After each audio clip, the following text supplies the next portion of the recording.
Primeiramente, graças e paz. Estou um pouco nervoso, não ligue.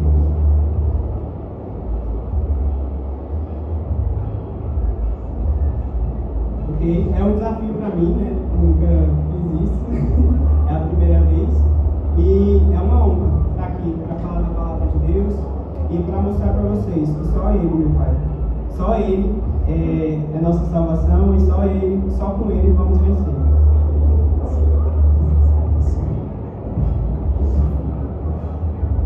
Vocês podem se sentar, desculpa.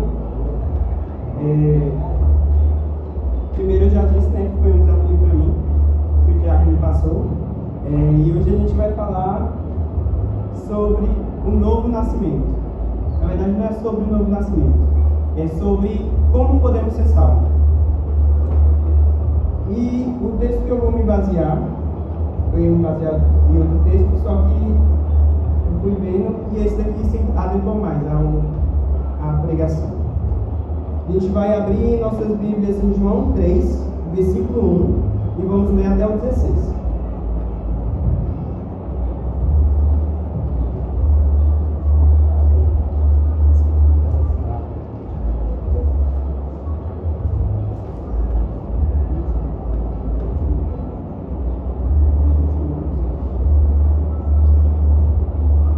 Vamos abrir nossas Bíblias no capítulo 3. João 3.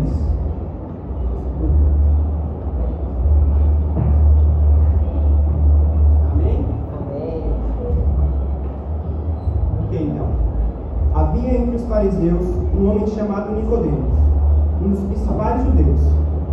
Este, de noite, foi até com Jesus e lhe disse: Rabi, sabemos que és mestre vindo da parte de Deus, porque ninguém pode fazer estes sinais que tu fazes se Deus não estiver com ele. A isto respondeu Jesus: em verdade te digo, se alguém não nascer de novo, não pode ver o reino dos céus. Só para falar mesmo, eu estou na versão árabe, tá, gente? Perguntou-lhe Nicodemos: como pode um homem nascer de novo sendo velho? Pode porventura voltar ao ventre materno e nascer-se a segunda vez? Respondeu Jesus: em verdade te digo, quem não nascer da água e do Espírito não pode entrar no reino dos céus. O que é nascido da carne é carne, e o que é nascido do Espírito é Espírito. Não te admires de eu te dizer, importa-vos nascer de novo. O vento sopra onde quer. Ouves a sua voz, mas não sabes de onde vem, nem para onde vai. Assim é todo o que é nascido do Espírito. Então lhe perguntou Nicodemos: como pode suceder isto? Acudiu Jesus: tu és mestre em Israel e não compreendes essas coisas? Em verdade te digo, nós dizemos o que sabemos e testificamos, o que temos visto. Contudo, não aceitais o nosso testemunho, se tratando de coisas terrenas. Não me credes. Como creria se vos falar de coisas celestiais? Ora, ninguém subiu ao céu, senão aquele que de lá desceu, a saber, o Filho do Homem que está no céu. E do modo por que Moisés levantou a serpente no deserto, assim importa que o Filho do Homem seja levantado, para que todo nele crê, tenha a vida eterna. Porque Deus amou ao mundo de tal maneira que deu o seu Filho unigênito, para que todo que nele crê não pereça, mas tenha a vida eterna. Bem, irmãos, o que é nascer de novo, né? Segundo a Bíblia aqui, nascer de novo é começar tudo de novo. Nicodemos até pergunta para Deus, né? Como pode um homem voltar ao ventre de sua mãe? A gente até pensa assim, Nicodemos, como Nicodemos não entende? Ele é um homem com tão conhecimento da Bíblia e não sabe disso. E com isso, eu vim falar sobre a natureza minha pregação é dividida em 4 tópicos. E o primeiro tópico é o que não é o novo nascimento.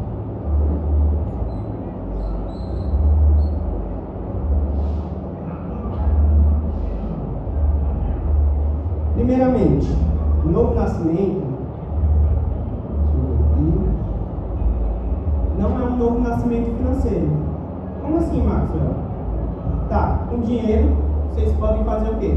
Comprar uma casa, vocês podem comprar um carro, vocês podem viajar para qualquer lugar. Mas quando vocês morrem, para onde esse dinheiro vai? A única coisa que vocês vão ter com esse dinheiro no dia do seu velório é um velório lindo, um velório cheio com um caixão bonito, um velório cheio de flores, mas não é no financeiro. Como podemos ver na Bíblia, Nicodemos era um homem muito rico, um homem que tinha muitas posses, e mesmo assim não estava salvo. Em segundo lugar, o novo nascimento não é sobre o quanto nós sabemos sobre a Bíblia. Nicodemos era um homem muito conhecedor da Bíblia, da palavra. Tem muitas pessoas que são conhecedoras da palavra e mesmo assim não estão salvas. Pessoas que sabem muito da palavra e não estão salvas. Como pode isso, né? Em terceiro lugar, não é sobre o quão você é religioso. Antigamente, os fariseus eram considerados o povo mais religioso.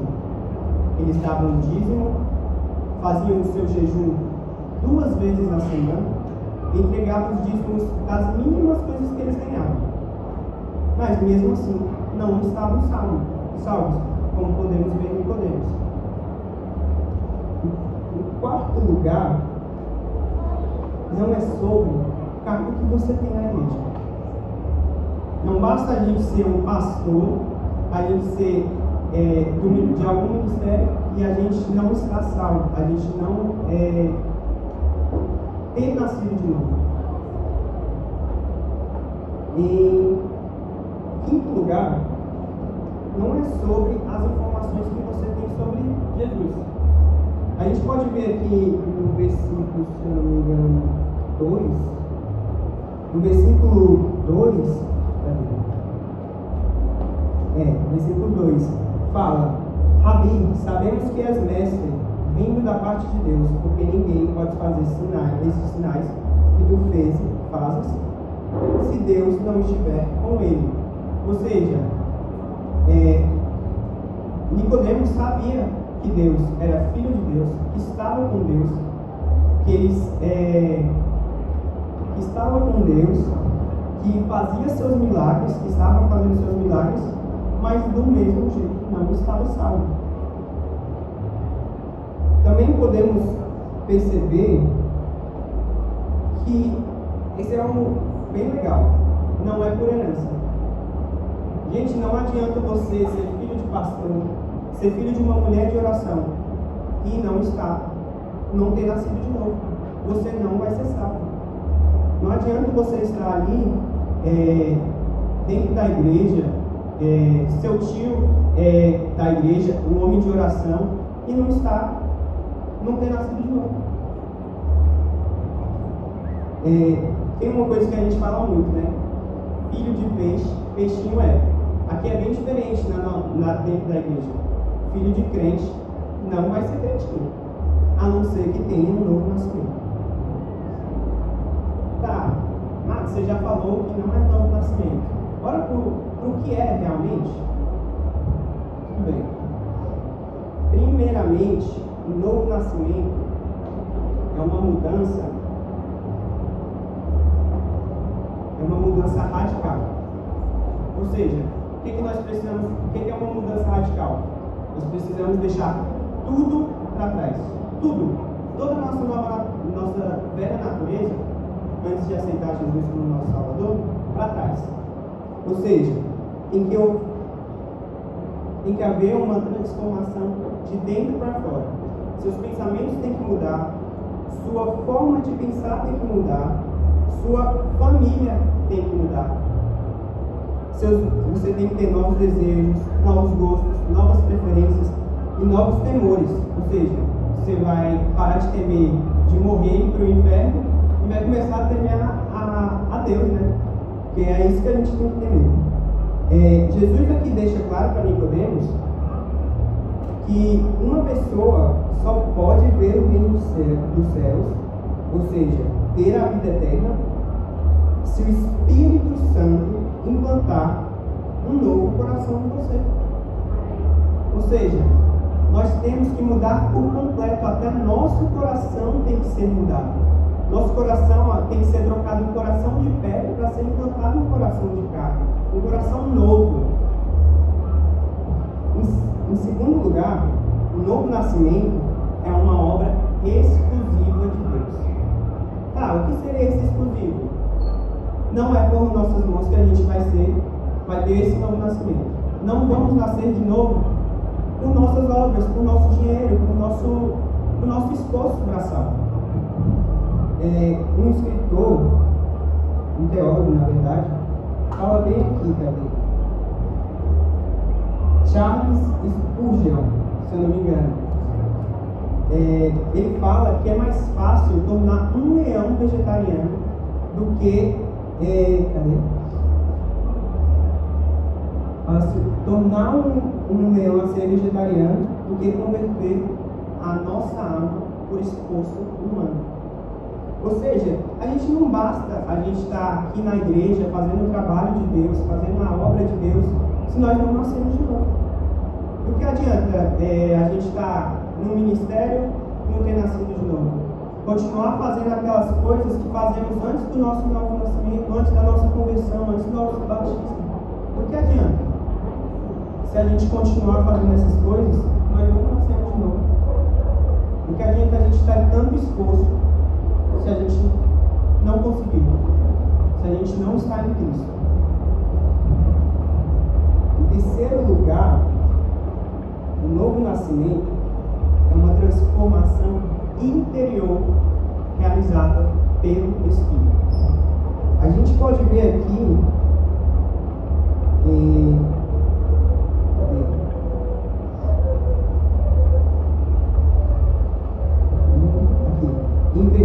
verdade te digo, quem não nascer da água e do Espírito não pode entrar no reino dos céus. O que seria esse pela água e pelo Espírito? A gente considera muito o batismo, né, como água, mas aqui é de uma forma diferente. Deixa eu colocar aqui. Aqui é de uma forma diferente. No batismo somos purificados como? Geralmente quando a gente usa a água para purificar externamente, certo? Aqui não. A água representa uma purificação interna. Ou seja, nós temos que ser limpos internamente. E só quem realiza isso vai ser o Espírito. O outro ponto vai se encaixar perfeitamente. O novo nascimento é uma obra livre e soberana do Espírito Santo. No capítulo que a gente está lendo, podemos ver que Jesus fala no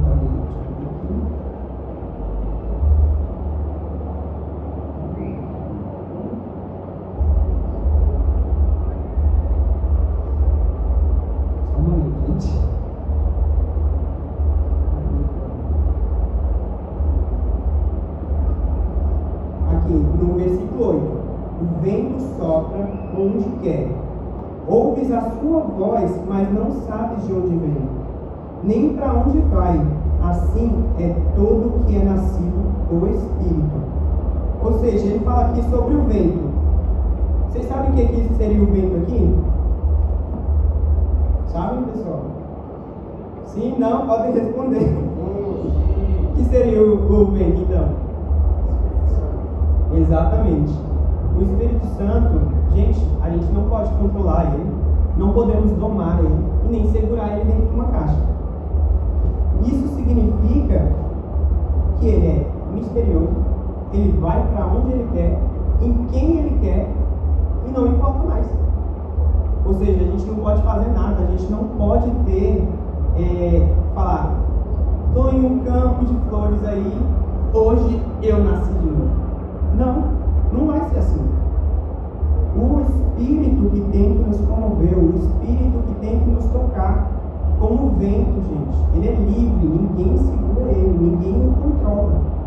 Ou seja, ele é livre e também misterioso.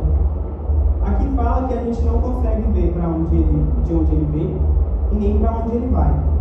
Ou seja, a gente pode exemplificar. Aqui mesmo, Deus não resolveu falar com um homem pecador, não resolveu falar com uma pessoa que estava ali na rua, ele resolveu falar com Nicodemos, um homem rico, um homem que tinha grande conhecimento, um homem que teria tudo para ser salvo, mas não estava salvo. Ou seja, Deus, o vento, o Espírito Santo, ele vai para onde ele quer. A gente não pode controlar ele. Aqui, a comparação que Jesus faz da obra do Espírito com o vento nos ensina que muitas das vezes não conseguimos entender o que ele vai fazer. Não conseguimos perceber, mas a gente ouve ele. A gente sempre está ali ouvindo ele e tentando obedecer, né? Porque às vezes a gente não obedece. Em quarto lugar,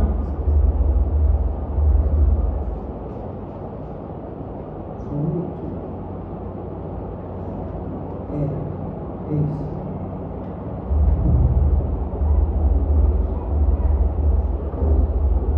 Já é difícil.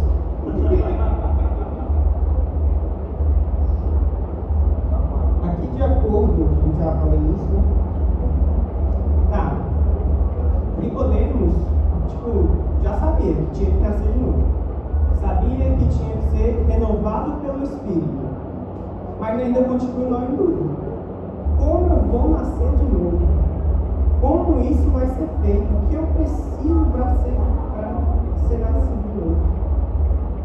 Então, Jesus continua dizendo do mesmo jeito o que aconteceu em Números 21, onde o povo ficava murmurando para Deus, ficava murmurando para Moisés, e não estavam satisfeitos com o que Deus tinha feito para eles.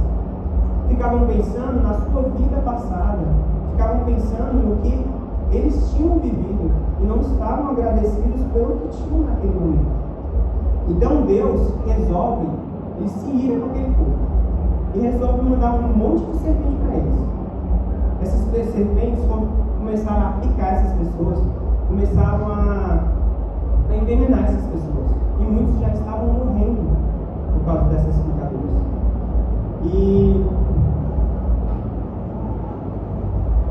com isso, o povo ficou desesperado com o povo morrendo, né? E pediu para Moisés, pediu para Deus mandar as serpentes embora. Porque o povo estava morrendo, o povo deles estava sofrendo, todos estavam sofrendo. Ou seja, você saía ali, tinha serpente. Você entrava no banheiro, tinha serpente. Você entrava dentro da sua barraca, tinha serpente. E elas continuavam picando. Então, Deus pede para Moisés fazer uma serpente de bronze e dependurá-la ela num lugar bem alto, para que todo que visse aquela serpente e cresce que ela estava ali fosse curado. Da mesma forma, Jesus explicou para Nicodemos que o Filho do Homem necessitava ser levantado, para que todo que nele cresça não perecesse. Ok, é meio estranho, né, a gente ver Jesus se comparando com uma serpente. Que no Antigo Testamento, a serpente era considerada má, era um símbolo de Satanás. Mas isso vai fazer sentido para vocês.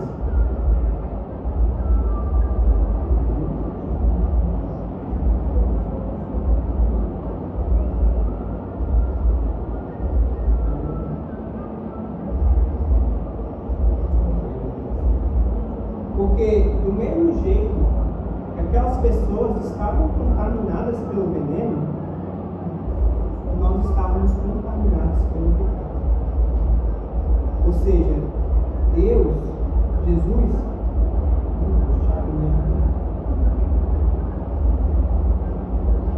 achei. Não quer carregar.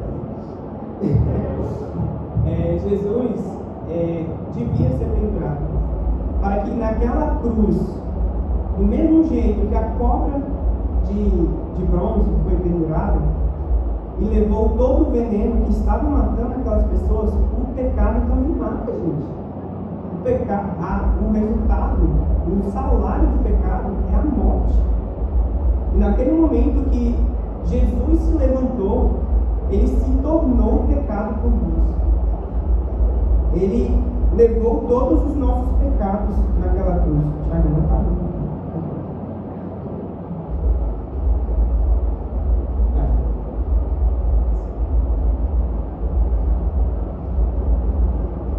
Nós tínhamos a morte eterna. Do mesmo jeito que aquelas pessoas iriam morrer se aquela serpente não fosse pendurada ali. Do mesmo jeito que o pecado injetou, ou a antiga serpente, que é Satanás, injetou o pecado em nós, nós tínhamos que ser curados.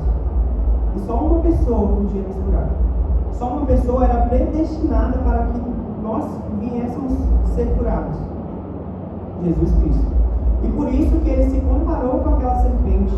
Porque do mesmo jeito que a serpente devia ser pendurada naquele lugar, Jesus devia ser levantado para que todo que nele cresce fosse salvo. Que todo pecado que tivesse naquela pessoa, todo o veneno, fosse retirado dele. Fosse perdoado todo o pecado. Tá bom, Max. Tenho que nascer de novo, né? Mas como eu faço isso? O que eu tenho que fazer?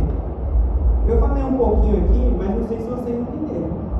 A primeira coisa que a gente precisa fazer para nascer de novo é que temos que reconhecer que somos pecadores. Do que adianta a gente estar na igreja se a gente não reconhece que a gente erra, que a gente peca, que a gente continua com a mesma carne anteriormente. Aqui fala que a carne, todos que nascem da carne, é carne. Ou seja, do que adianta nós que nascemos da carne hoje, nascemos desde o ventre da nossa mãe, né? Nascemos da carne, do que adianta a gente estar ali no pecado e não reconhecer? Do que adianta a gente continuar pecando? O que a gente precisa reconhecer? Que somos pecadores e merecíamos a morte. Merecíamos a morte. Em segundo lugar, é necessário que a gente creia em Deus, ou em Jesus. Por quê? Porque Ele morreu por nossos pecados. Ele levou todos os nossos pecados. Hoje não temos mais culpa daqueles pecados. Nós nascemos de novo. Mas o que seria esse crer mais? Eu creio em Jesus. Ele morreu lá na cruz para mim, tudo bem. Não. A gente tem que se entregar por completo. Não adianta a gente estar crendo só por crer. Sei que Jesus existe, sei das obras dele, sei dos milagres que ele fez. Pronto, estou salvo, vou para o céu. Não. Precisamos nos entregar por completo.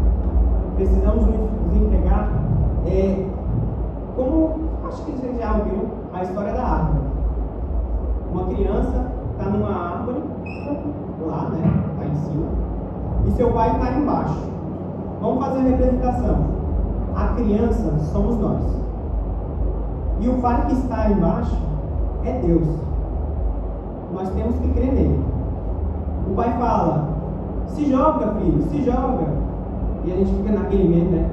Ai, não vou me jogar não. Será que eu vou cair? Será que eu vou... Não, gente. Nós temos que nos entregar por completo.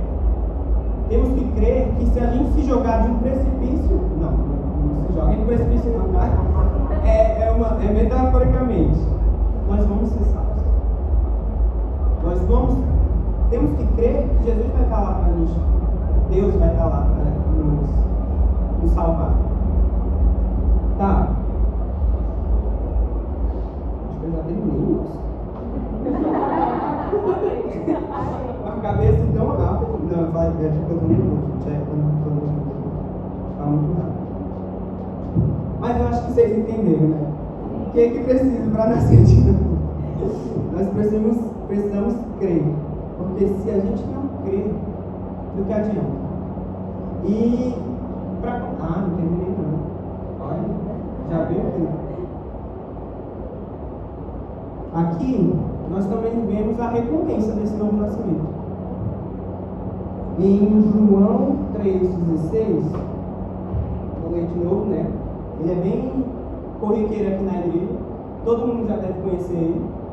Então, é porque Deus amou ao mundo de tal maneira que deu o seu Filho unigênito para que todo nele crê não pereça, mas tenha a vida eterna. A gente pode ver 3 características aqui.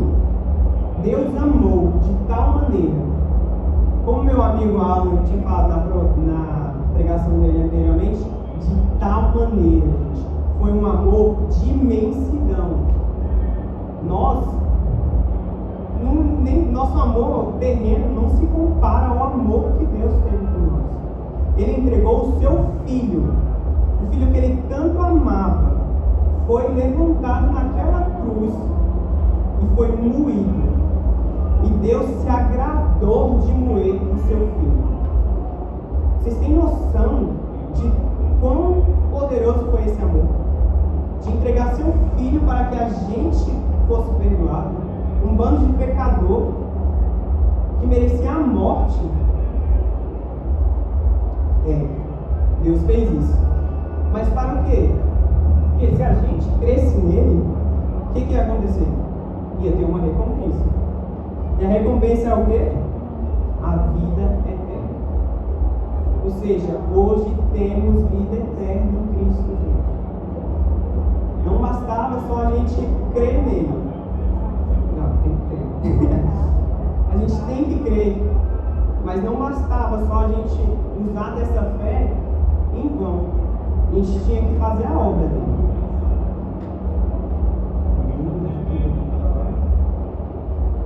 E é isso. Amém. E tivemos a vida eterna. Amém. Vocês podem se pôr de pé.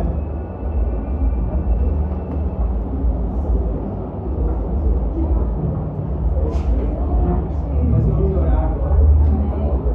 Vamos orar aí. Senhor, meu Deus, meu Pai, graças te dou, meu Pai, por todos que estão aqui, Senhor. Senhor, que o Senhor venha sondar o coração de cada um, meu Pai. Que o Senhor venha mostrar, meu Pai, o que é um novo nascimento para eles. Senhor, que o Senhor venha mostrar, Senhor, se eles nasceram de novo, meu Pai. Que o Senhor venha sondar cada caminho do seu coração. Ver o que está errado, meu Pai. Que o Senhor venha guiá-los, meu Pai, para a tua vontade. Pai, é isso que eu te peço, desde já te agradeço. Em nome de Jesus, amém. Não sei se você entendeu.